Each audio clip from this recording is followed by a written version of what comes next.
اور اب دیکھو پاکستان کے اوپر انڈیا جو ہے وہ آنکھیں دکھا رہا ہے. معاملہ خود اپنی ایجنسیوں کی کمزوری کا کہ وہ ان کے ہاں حملہ ہوا تو اس حملے کو وہ روک نہ سکے, اور الزام پاکستان پر کہ ہم تمہارا پانی بند کر دیں گے. اعوذ باللہ العظیم. اور وہ پڑتول بھی رہا ہے, کچھ بعید نہیں ہے کوئی حملہ کر دے. آج کل ہمارے ہاں یہ بہت کثرت سے یہ رواج ہے کہ جس قسم کے حالات سے ہم گزر رہے ہوتے ہیں, وہ سیاسی حالات ہوں, اقتصادی حالات ہوں یا معاشرتی حالات ہوں, ہماری مجلسوں میں ان کے تذکرے ہوتے ہیں.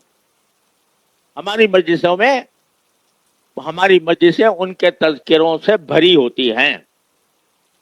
4 آدمی بیٹھے ہیں, گفتگو یہ ہو رہی ہے کہ پاکستان تو بہت نازک حالات سے گزر رہا ہے. بھائی پاکستان میں تو فتنے بہت پھیل گئے, اور پاکستان میں تو حکومت ایسی آ گئی ہے, اور سیاست میں فلاں آگے بڑھ گیا ہے, فلاں پیچھے رہ گیا ہے. اور معاشرتی حالات میں بھئی ہمارے ملک میں تو برا حال ہے, بدامنی ہے, امن نہیں ملتا, آدمی کی جان مال آبرو محفوظ نہیں ہے.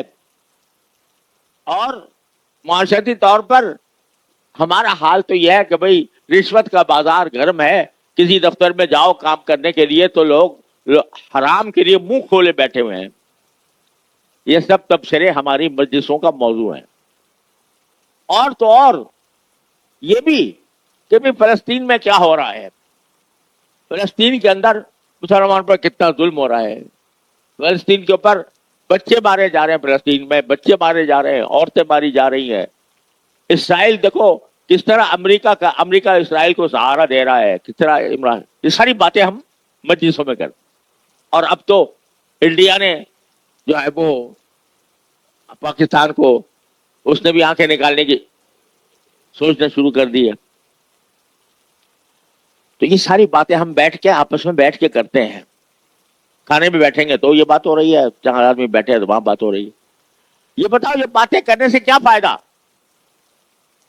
یہ تبصرے جو ہم حالات حاضرہ پر جو تبصرے کر رہے ہیں, ان سے کیا فائدہ سوائے اس کے کہ مایوسی پیدا ہو, سوائے اس کے کہ انسانوں کی دل خراب ہو, کوئی فائدہ نہیں.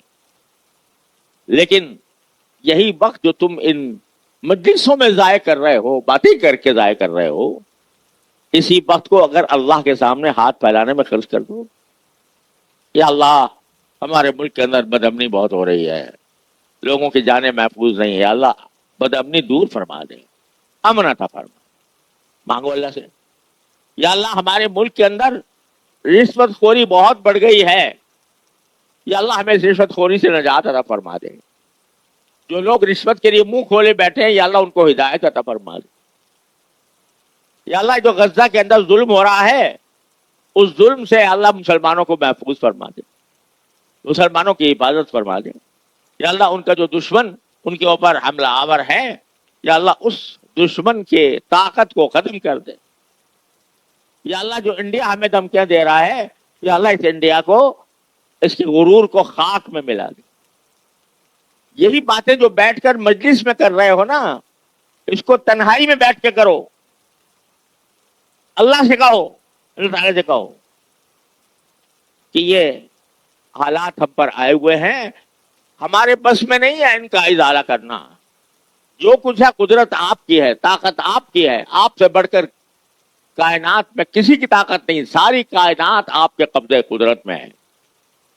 تو عز من تشاء و تذل من تشاء اور توتی الملک من تشاء و تنزع الملک ممن تشاء.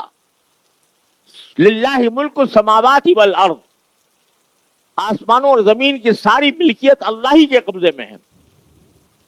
یہ سب اللہ میاں سے کہو, یہ باتیں کرو. ہمارے حضرت والا حضرت عارفی قدس اللہ تعالیٰ سرہ فرمایا کرتے تھے, اللہ سے, اللہ میاں سے باتیں کیا کرو, باتیں کیا کرو. یہ باتیں جو تم مجلس میں بیٹھ کے کر رہے ہو نا, یہ مجلس میں بیٹھ کے کرنے کے بجائے اللہ سے کرو.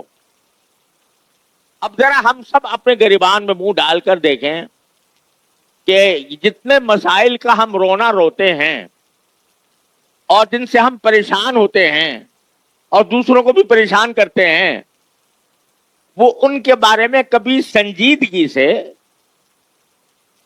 اور دل لگا کر کبھی اللہ تعالیٰ سے مانگا؟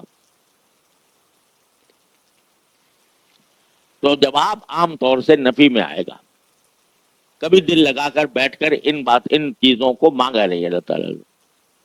اپنی ذاتی ضروریات تو کبھی کبھی مانگ لیتے ہیں کہ اللہ بیمار ہو گیا مجھے شفا دے دے، میرے فلاں گھر والے بیمار ہیں اللہ ان کو عافیت عطا فرما دے، اور یا اللہ میری رزق میں تنگی ہو رہی ہے اس میں کچھ عطا عطا فرما. ذاتی حاجات تو شاید مانگ لیتے ہوں، وہ بھی چلو اللہ کا شکر ہے اگر مانگنے کی توفیق ہو جاتی ہے تو. لیکن وہ اجتماعی حاجتیں جو پوری امت مسلمہ کو درپیش ہیں، ان کے بارے میں کبھی تنہائی میں بیٹھ کر سنجیدگی کے ساتھ اللہ تبارک و تعالی سے مانگا تو جواب نفی میں ملے گا. تو میرے بھائیوں، ہم لوگ حالات کا رونا تو بہت روتے ہیں، لیکن اس میں جو کچھ کرنے کا کام ہے وہ نہیں کرتے. اب یہ فلسطین کا مسئلہ ہے، اب اس وقت ان کے اوپر قیامت ٹوٹی ہوئی ہے. الحمدللہ جو مجاہد ہیں نا، بفضل اللہ سبحانہ و تعالی وہ سلامت ہیں اور اپنے موقف پر ڈٹے ہوئے ہیں، اپنے موقف سے ایک انچ پیچھے نہیں ہٹے، اور ان کی جہادی کارروائیاں جاری ہیں. اسرائیل کو ختم نہیں کر سکا. 1.5 سال سے زیادہ ان کا مقابلہ کرنے کے باوجود، ان پر بمباری کرنے کے باوجود، وحشیانہ بمباری کرنے کے باوجود، ان کے عزم کو، ان کے حوصلے کو، ان کے عزائم کو توڑ نہیں سکا. لیکن کمبخت شہریوں پر بمباری کر رہا ہے، عورتوں پر کر رہا ہے، بچوں پر کر رہا ہے. تو یہ ہماری آنکھوں کے سامنے منظر آ رہے ہیں. اس کا ہم آپس میں ذکر تو کر رہے ہیں، بھائی ہم سے دیکھا نہیں جاتا جس طرح بچے رو رہے ہیں، ہم سے دیکھا نہیں جاتا جس طرح عورتیں رو رہی ہیں. ارے بھائی دیکھا نہیں جاتا تو مانگو اللہ سے. پہلا کام تو یہ کہ جتنا تم کر سکتے ہو ان کے لیے وہ کرو. ہر آدمی جائزہ لے کہ میں نے کتنے پیسے میں نے فلسطین والوں کے لیے بھیجے، اس 1.5 سال میں نے کچھ بھیجا. اس کو ذرا جائزہ لے کے دیکھو. آپ کہو کہ شاید ہمارے اندر تو استطاعت ہی نہیں تھی. ارے بھائی استطاعت نہیں تھی، 1 روپیہ بھیج سکتے تھے کہ نہیں؟ 1 روپیہ بھی اگر کوئی بھیجتا ہے، اللہ تعالیٰ کیا گنتی نہیں دیکھی جاتی، اللہ تعالیٰ کیا اخلاص دیکھا جاتا ہے. اگر 1 روپیہ بھی کوئی بھیجتا ہے، اس کی استطاعت اتنی ہے 1 روپیہ بھیج سکے. وہ شخص جس کی استطاعت 1 روپیہ بھیجنے کی ہے وہ 1 روپیہ بھیجتا ہے وہ، اور جس کی استطاعت 1 لاکھ بھیجنے کی ہے وہ 1 لاکھ بھیجتا ہے وہ، دونوں برابر ہیں اللہ کیا. لیکن چونکہ فکر نہیں بس تبصرے ہے. بھائی ہمیں تو بہت رونا آتا ہے اپنے بہن بھائیوں کو اس طریقے سے ذبح ہوتے ہوئے دیکھ کر، بڑا رونا آتا ہے. ہمیں تو جب دیکھتے ہیں کہ آگ لگی ہوئی ہے گھروں کے اندر، ہم سے دیکھا نہیں جاتا. ارے بھائی دیکھا نہیں جاتا، کچھ کرو. تو اس کے لیے کم از کم اپنے پیسے تو خرچ کر سکتے ہو، اور اللہ تبارک و تعالیٰ نے ایسے ذرائع نکالے ہوئے جن کے ذریعے تم اپنی امداد ان تک پہنچا سکتے ہو. اور الحمدللہ دارالعلوم کی طرف سے بھی بہت اس سلسلے میں انتظام ہے، اور اللہ کے فضل و کرم سے جو اللہ کے بندے اس راستے میں دینا چاہتے ہیں یہاں دیتے ہیں، اللہ تعالیٰ پہنچا دیتے ہیں. تو آپ ساری ان حالات کا رونا رونے کے بجائے یہ دیکھو مجھ سے کیا ہو سکتا تھا، کیا کیا میں نے. یہ نہ سمجھنا کہ میرا 1 روپیہ جا کے کیا اثر کرے گا. خوب سمجھ لو کہ جو اللہ کے راستے میں جو جانی مالی محنت کی جاتی ہے وہ کبھی رائے گا نہیں جاتی. نبی کریم صلی اللہ علیہ وسلم غزوہ خندق کے موقع پر ایک بڑے پتھر کو اپنے دستے مبارک سے توڑ رہے ہیں. خندق میں محنت کی جا رہی ہے، آپ کو ایران اور روم کے محلات دکھائے جاتے ہیں کہ ایران کے جو محلات ہیں وہ تمہارے قبضے میں آنے والے ہیں. وہاں تو حالت یہ ہے کہ فقر و فاقے کی حالت ہے, کھانے کو کوئی چیز موجود نہیں ہے غزوہ خندق کے موقع پر, لیکن پتھر وہاں توڑ رہے ہیں, اثر جا رہا ہے ایران کے بادشاہ کے محلات کے اوپر.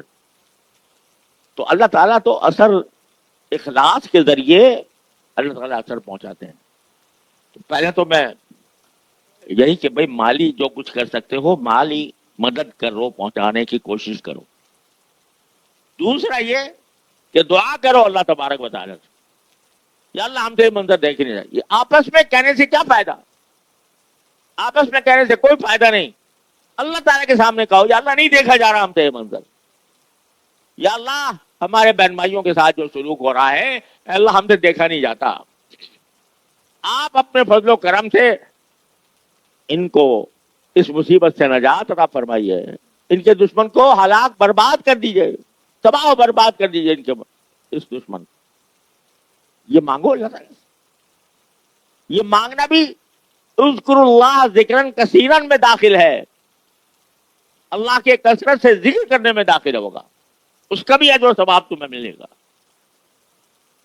اور اب دیکھو پاکستان کے اوپر انڈیا جو ہے وہ آنکھیں دکھا رہا ہے, معاملہ خود اپنی ایجنسیوں کی کمزوری کا کہ وہ ان کے ہاں حملہ ہوا تو اس حملے کو وہ روک نہ سکے, اور الزام پاکستان پر کہ ہم تمہارا پانی بند کر دیں گے. اعوذ باللہ العظیم. اور وہ پڑتول بھی رہا ہے, کچھ بعید نہیں ہے کوئی حملہ کر دے. تو ہمیں اپنے ملک کی حفاظت کے لیے بھی اپنی جان مال آبرو کی قربانی دینی ہے, اور ساتھ میں اللہ تعالیٰ سے مانگنا ہے کہ اللہ پاکستان کو آپ نے اپنے فضل و کرم سے بنایا, اے اللہ اپنے فضل و کرم سے اس کی حفاظت بھی فرما. کشمیری مسلمانوں کے اوپر جو ظلم و ستم بھارت کرتا رہا ہے, 20,000 لوگ شہید ہوئے ہیں وہاں, اے اللہ ہمیں اس کی فتنے سے نجات عطا فرما دے. تو مالی مدد اور اللہ سے دعا کرنا, یہ 2 کام ہیں جو ہم میں سے ہر شخص کر سکتا ہے. اس کو کرنے کا اہتمام کریں, باقی نتائج تو اللہ تبارک و تعالیٰ کے اختیار میں ہیں. والعاقبۃ للمتقین انشاءاللہ. وصلی اللہ تعالی علی خیر خلق.